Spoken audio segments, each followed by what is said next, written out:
Hi hello ಸ್ನೇಹಿತರ, welcome back to my channel. ಎಲ್ಲ ಹೇಗಿದ್ದೀರಾ? ಚೆನ್ನಾಗಿದ್ದೀರಾ ಅಂದ್ಕೊಂಡಿದ್ದೀನಿ. ಬನ್ನಿ ಇವತ್ತಿನ ಟುಡೇ ವ್ಲಾಗಲ್ಲಿ ಸಂಗೀತ ಶೃಂಗೇರಿ ಅವರ ಪ್ರಕಾರ ಯಾವ ಫುಡ್ನ ತಿನ್ನಬಾರ್ದು, ತಿಂದರೆ ಹೀರೋಯಿನ್ ಥರ ಸ್ಕಿನ್ ಆಗಲ್ಲ, ಹೀರೋಯಿನ್ ಥರ ಸ್ಕಿನ್ ಬೇಕಂದರೆ ಏನು ಫುಡ್ ತಿನ್ನಬೇಕು, ಏನು ಮಾಡಬೇಕು ಅಂತ ಅವರು ಫುಲ್ಲು ಡೀಟೇಲಾಗಿ ಹೇಳಿದ್ದಾರೆ. ಅದ್ರ ಬಗ್ಗೆ ಎಕ್ಸ್ಪ್ಲನೇಷನ್ ಮಾಡೋಣ ಬನ್ನಿ. ಇವರು ಸಂಗೀತ ಶೃಂಗೇರಿ ಅವರು, ನಿಮಗೆಲ್ಲ ಗೊತ್ತು, ಬಿಗ್ ಬಾಸಲ್ಲಿ ಬಂದಿರತಕ್ಕಂಥ ಕಂಟೆಸ್ಟೆಂಟ್, ತುಂಬ ಫೇಮಸ್ ಆಗಿದ್ದರು, ಎಲ್ಲರಿಗೂ ಗೊತ್ತಿರೋ ಹಾಗೆ. ಅವ್ರ ಬಾಡಿ ಸೀಕ್ರೆಟ್ನ ಇವಾಗ ರಿವೀಲ್ ಮಾಡಿದ್ದಾರೆ. ಯಾವ ಥರ ಸ್ಕಿನ್ನು ಪಳಪಳ ಅಂತ ಹೊಳಿಬೇಕು, ಅದಕ್ಕೆ ಏನು ಮಾಡಬೇಕು ಅಂತ ಅವರು ರಿವೀಲ್ ಮಾಡಿದ್ದಾರೆ. ಬನ್ನಿ ನೋಡ್ಕೊಂಬರೋಣ, ಕೇಳ್ಕೊಂಬರೋಣ. ಏನಪ್ಪ ಅಂತ ಅಂದರೆ, ಇವಾಗಿನ ಜನ್ರೇಷನಲ್ಲಿ ಜಂಕ್ ಫುಡ್ಸು, ನಿಮಗೆ ಗೊತ್ತು, ಎಲ್ಲರೂ ಕೂಡ ಜಂಕ್ ಫುಡ್ಸ್ನ ಜಾಸ್ತಿ ಇಷ್ಟಪಡ್ತಾರೆ. ಬಟ್ ಅವ್ರು ಹೇಳ್ತಾ ಇರೋದು, ಜಂಕ್ ಫುಡ್ನ ತಿನ್ನಿ, ಎಷ್ಟು ತಿಂತೀರೋ ಅಷ್ಟು ವರ್ಕೌಟ್ ಮಾಡಿ ಅಂತ ಹೇಳ್ತಾ ಇರೋದು. ಎಲ್ಲರೂ ಅಷ್ಟೇ ಜಂಕ್ ಫುಡ್ ತಿನ್ನಬೇಕು, ಪಿಜ್ಜಾ, ಬರ್ಗರು, ಅವ್ರಿಗೇನೇನು ಇಷ್ಟ ಆಗುತ್ತೆ ಜಂಕ್ ಫುಡ್ ತಿನ್ನಿ, ಬಟ್ ಅದ್ರ ಪ್ರಕಾರನೇ ವರ್ಕೌಟ್ ಮಾಡಿ. ನೀವೇನು ತಿಂತೀರೋ ಅದನ್ನು ವರ್ಕೌಟ್ ಮಾಡಿ. ನಿಮ್ಮ ಮನಸ್ಸು ಯಾವ ಥರ ಇರುತ್ತೋ ನಿಮ್ಮ ಮಾತುಗಳು ಅದೇ ಥರ ಇರುತ್ತೆ. ಅಂದರೆ ಇವಾಗ ಫಾರ್ ಎಕ್ಸಾಂಪಲ್, ಇವಾಗ ನಾವು ಜಾಸ್ತಿ ಬರೀ ಜಂಕ್ ಫುಡ್ನೇ ತಿಂತಾ ಹೋದರೆ ಹೊಟ್ಟೆಯಲ್ಲಿ ಡೈಜೆಷನ್ ಆಗೋಲ್ಲ. ಆವಾಗ ಹೊಟ್ಟೆ ಏನಾಗುತ್ತೆ, ಬಾಡೀಲಿ ಜಾಸ್ತಿ ಫ್ಯಾಟ್ ತುಂಬಿಕೊಳ್ಳುತ್ತೆ. ಫ್ಯಾಟ್ ತುಂಬಿಕೊಂಡಾಗ ಅದು ನಮ್ಮ ಬಿಹೇವಿಯರ್ನೇ ಚೇಂಜ್ ಮಾಡಿಬಿಡುತ್ತೆ. ಬರೀ ನೆಗೆಟಿವ್ ಥಾಟ್ಗಳು, ನೆಗೆಟಿವ್ ಮಾತುಗಳು ಈ ಥರ ಬರುತ್ತೆ ಅಂತ ಹೇಳ್ತಾ ಇದ್ದಾರೆ ಅವರು. ಬಟ್ ಹಾಗಾಗಿ ನೀವು ಏನೇ ತಿಂದರೂ ಏನೇ ಮಾಡಿದ್ರು ಅದಕ್ಕೆ ಕರೆಕ್ಟಾಗಿ ಪರ್ಫೆಕ್ಟಾಗಿರೋ ವರ್ಕ್ ಮಾಡಬೇಕು ಚೆನ್ನಾಗಿ ಅಂತ ಹೇಳ್ತಾ ಇರೋದು ಸಂಗೀತ ಶೃಂಗೇರಿಯವರು.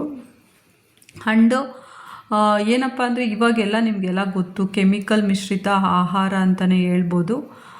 ಯಾವುದೇ ಒಂದು ಪದಾರ್ಥ ಬೆಳಿಬೇಕು ಅಂದರೆ ಫಸ್ಟ್ ಅದಕ್ಕೆ ಕೆಮಿಕಲ್ನ ಯೂಸ್ ಮಾಡ್ತಾರೆ. ಒಂದು ಮಣ್ಣೆ ತೊಗೊಳ್ಳಿ, ಮಣ್ಣಿಗೆ ಎಷ್ಟು ಕೆಮಿಕಲ್ ಮಿಕ್ಸ್ ಆಗಿರುತ್ತೆ. ಆ ಲೀವ್ಸ್ನ ಅಂದರೆ ಎಲೆಗಳ್ನ, ಬೆಳೆದಿರೋ ಎಲೆಗಳ್ನ ನಾವು ತಿಂದರೆ ನಮಗೂ ಕೂಡ ತುಂಬ ಎಫೆಕ್ಟ್ ಆಗುತ್ತೆ. ಹಾಗಾಗಿ ಎಲ್ಲರೂ ಅಷ್ಟೇ ಕೆಮಿಕಲ್ ಪದಾರ್ಥನ ತಿಂತಾಯಿದ್ದೀವಿ. ಬಟ್ ನೋಡಿಕೊಂಡು ಆದಷ್ಟು ಏನು ಬೇಕೋ ನಮ್ಮ ಬಾಡಿಗೆ ಅದನ್ನು ತಿನ್ನೋದ್ರಿಂದ ತುಂಬ ಬೆನಿಫಿಟ್ ಇದೆ ಅಂತ ಹೇಳ್ತಾ ಇರೋದು. ಹಾಗಾಗಿ ಅವರು ಕೂಡ ಅಷ್ಟೇ, ಅವರಿಗೆ ರೈಸ್ ಎಲ್ಲ ಅಂದರೆ ತುಂಬ ಇಷ್ಟ ಅಂತೆ. ಬಟ್ ಅವ್ರು ತಿಂತೀನಿ ನಾನು, ಯಾವುದೇ ಥರದ್ದು ಏನೋ ಕಂಟ್ರೋಲ್ ಮಾಡಲ್ಲ. ಬಟ್ ಶೂಟಿಂಗ್ಸ್ ಇದ್ದಾಗ 2 ಮಂತ್ಸ್ 3 ಮಂತ್ಸ್ ತಿನ್ನಲ್ಲ. ಅದು ಕಾರ್ಬೋಹೈಡ್ರೇಟ್ ಅಲ್ವಾ, ರೈಸು, ಅನ್ನ, ಹಾಗಾಗಿ ತಿನ್ನಲ್ಲ. ಬಟ್ ಶೂಟಿಂಗ್ ಇಲ್ಲದೇ ಇದ್ದಾಗ ನಂಗೆ ತುಂಬ ಇಷ್ಟವಾಗಿರೋ ಅಂಥ ಚಿತ್ರಾನ್ನ ನನಗೆ ತುಂಬ ಫೇವ್ರೇಟು, ಅದನ್ನು ತಿನ್ನಬೇಕು. ಹಾಗಾಗಿ ಊಟ ತಿಂದಿಲ್ಲ ಅಂದರೆ ಮನುಷ್ಯನೇ ಅಲ್ಲ, ಏನಕ್ಕೋಸ್ಕರ ಇರಬೇಕು, ಮನುಷ್ಯ ಅಂದಮೇಲೆ ಊಟ ತಿನ್ನಬೇಕು, ಎಲ್ಲ ತಿನ್ನಬೇಕು, ಬಟ್ ನೋಡ್ಕೊಂಡು ತಿನ್ನಬೇಕು ಅಂತ ಹೇಳ್ತಾರೆ. ಅವರು ಕೂಡ ಅಷ್ಟೇ ಅಂತೆ, ರೈಸ್ ಅಂದರೆ ತುಂಬ ಇಷ್ಟ ಅಂತೆ ಅವ್ರಿಗೆ. ಹಾಗಾಗಿ ಶೂಟಿಂಗ್ ಟೈಮಲ್ಲಿ ತಿನ್ನಲ್ಲ, ಶೂಟಿಂಗೆಲ್ಲ ಮುಗ್ದಾದ್ಮೇಲೆ ಅವರು ಕೂಡ ರೈಸ್ನ ತಿಂತಾರೆ. ಚಿತ್ರಾನ್ನ ಅಂದರೆ ಅವ್ರ ಫೇವ್ರೇಟ್ ಅಂತೆ. ಹಾಗಾಗಿ ನಾನು ಕೂಡ ನಿಮಗೆಲ್ಲ ಸಜೆಷನ್ ಮಾಡ್ತಿದ್ದೀನಿ, ಆಲ್ಮೋಸ್ಟ್ ಒಳ್ಳೆ ಫುಡ್ನ ತಿನ್ನಿ, ಕೆಮಿಕಲ್ ಯುಕ್ತ ಆಹಾರಗಳನ್ನ ತಿನ್ನಬೇಡಿ, ಜಂಕ್ ಫುಡ್ ಅಂತೂ ಜಾಸ್ತಿ ತಿನ್ನಬೇಡಿ, ತಿಂದರೆ ವರ್ಕೌಟ್ ಮಾಡಿ.